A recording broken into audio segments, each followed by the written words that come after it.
Hi, and welcome back to Football Made Simple. From 2013-14 to 2015-16, Pep Guardiola took charge of Bayern Munich. During his 3 seasons at the club, FC Bayern won 3 Bundesligas, the DFB Pokal twice, a UEFA Super Cup, and the FIFA Club World Cup. He used a variety of tactics which led to this success, so in this video we take a look. During these 3 seasons, Guardiola used a variety of formations, including the 3-4-3, 4-2-3-1, 4-3-3, and the 3-5-2.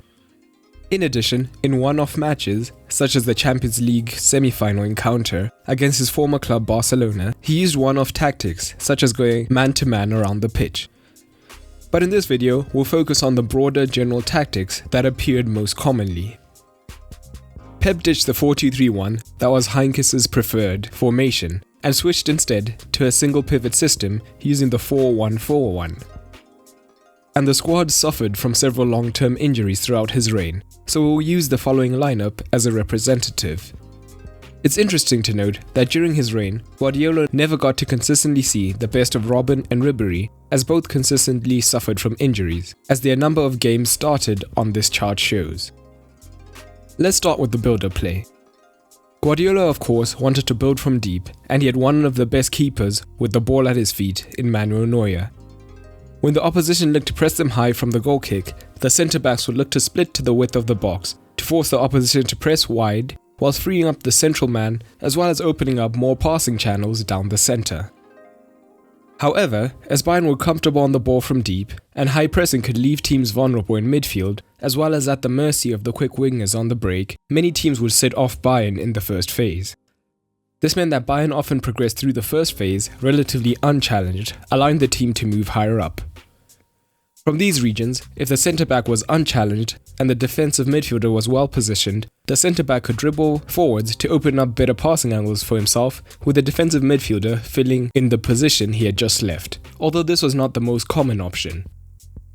Most teams in the Bundesliga at the time lined up in a 4-2-3-1, meaning that the centre-backs alone would outnumber the opposition's one forward, so it made sense for the full-backs to advance higher. And this is where we see perhaps the most iconic tactical option Pep used was at the Bavarian club. In Philipp Lahm and David Alaba, he had perhaps the world's best fullback pairing, and they had shown their qualities often as traditional fullbacks, overlapping and helping to get crosses into the box. But both were comfortable on the ball, and Alaba in particular was accustomed to often playing in midfield for Austria. So, Pep Guardiola often got the fullbacks to invert into midfield, especially when playing against teams who used one forward.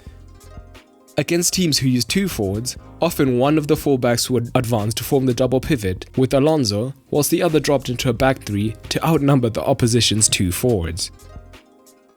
The primary reason for this 2-3-5 was defensive. In La Liga, when his Barcelona side lost the ball, the opponent, if not forced long immediately, was more likely to try and commence a period of possession of their own, giving Pep's team time to regain their shape. In the Bundesliga, things were different. When teams won the ball, they struck hard and fast, looking to immediately counterattack. So with Pep playing a single pivot, the 3 men defending would have been overloaded quickly. So, the inverted fullbacks mean that they would have 5 men ready to stop the counter down the centre instead. But this 2-3-5 came with its offensive advantages as well. Firstly, it gives the centre-backs more passing options, as the second line positions themselves to give them good passing angles. In addition, it creates a numerical advantage centrally here against the attacking midfielder, giving the opposition a dilemma on what to do next. Bayern's wingers would be hugging the touchline during this phase, and the attacking midfielders pushed up higher. So, if the opposition's wingers tucked in centrally with the inverted fullbacks, Bayern's attacking midfielders would move into the half spaces. If the fullbacks instead stayed wide on Bayern's wingers, there was an easy pass into these players who could look to create from these regions and had the quality to do so. In fact, Thiago enjoyed his best creative seasons during this period from these regions. Alternatively, if the fullbacks tucked in to provide the solidity central, the switch to either side would be on, and the Bayern wingers, isolated against the opposition fullbacks, was exactly what Pep wanted. If the opposition's defensive midfielder left his rank to try and press the man instead, Müller and Thiago would now have a 2 versus 1 advantage against the remaining defensive midfielder. It is important to note that the fullbacks, particularly Alaba, would still overlap in the traditional sense as well. When he did this, Thiago Alcantara would drop deep into this left half space to have time on the ball to look for the game-deciding pass. Often, when the fullback overlapped, the winger tucked in, and the wide pairings often used these opposing movements to always create space for each other. But Lewandowski under Pep also thrived. There had been speculation about how Pep would integrate a more traditional forward after utilizing the false 9 at Barca. Well, Lewandowski still did all the traditional work of a forward that he did at Dortmund, pushing high and making runs to disorientate the opposition's defense. But he also showed that he had always been good on the ball. He got more involved in the build-up play, dropping to create passing options and create a 3 versus 2 in midfield, and he made marginally more passes during the Pep era. Müller, often played in these regions, thrived as a true Raumdeuter, making the runs into the space vacated and looking for goal, and that freedom from the central areas meant that the Pep era was his most prolific. But the main goal high up the pitch was to get men wide and rotate the ball with the wide option on one side, using a 3 versus 2 to force the opposition to the flank. This would then free the far side winger, and the inverted fullback would push higher to accentuate this. When the switch came, the 1 versus 1 in region usually resulted in a take-on and a shot, or more often, beating the man and getting to the byline and looking for a high-quality cross into the box. All of this occurred whilst the likes of Lewandowski and Müller attacked the box looking for the cross. This meant that Bayern Munich attempted a high quality of crosses as well as got several accurate crosses per game, and this was a hallmark of their attacking play. Let's look at the defensive phases. When a turnover occurred high from these positions, a high press was often the first instinct. In fact, Bayern pressed well all around the pitch, averaging the lowest passes per defensive action in both seasons where data is available.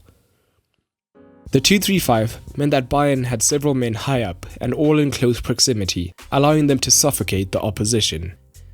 As discussed, even if the ball did break through, they had plenty of men in the catchment area, ready to confront the opposition and stop the counter-attack. This was aided by a high defensive line and a sweeper keeper, meaning the pitch was made incredibly small. So not only did the opposition forward have to beat the offside line, the ball had to be perfectly weighted to beat the centre-backs and not to get to Neuer. All of this had to be executed whilst under high pressure from Bayern's press. When defending from more controlled phases of play by the opponent, the principles of pressing high were still the same. They would maintain a 4-1-4-1, but by moving up as a unit, they ensured that the single pivot was never isolated. Lewandowski would look to use a curved run to cut off the central option, whilst the winger pushed high onto the fullback. The attacking midfielder could then shift onto a pivot, meaning that a pressing trap had been created. Speaking of pressing traps, the shape was effective in creating potential pressing traps all around the pitch, making them difficult to penetrate. When they were forced to defend, for more prolonged periods, they dropped into a 4-5-1 with the wingers tracking deep. Bayern would aim to remain compact and not give up any options in the center of the pitch. But they were active with their defending, always applying pressure and looking to force a mistake, which could then release the wingers after the turnover. Although such was their domination that they rarely ever scored or got shots off in general from counter-attacks. Guardiola's time with the German giants wasn't perfect, marred by heavy defeats in the Champions League, and having to replace a manager who was adored by the fans and had enjoyed a historic season before retiring.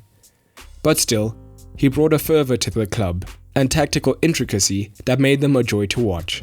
And whilst Bayern have continued to be successful post-Pep, their play hasn't been as dominant as during his era. But what is your overall assessment of Pep Guardiola's era at Bayern Munich? And were there any other tactics he regularly employed not mentioned in the video? Drop them down in the comments below. And don't forget to drop your video suggestions down there as well. But that's all for today, and remember, keep it simple.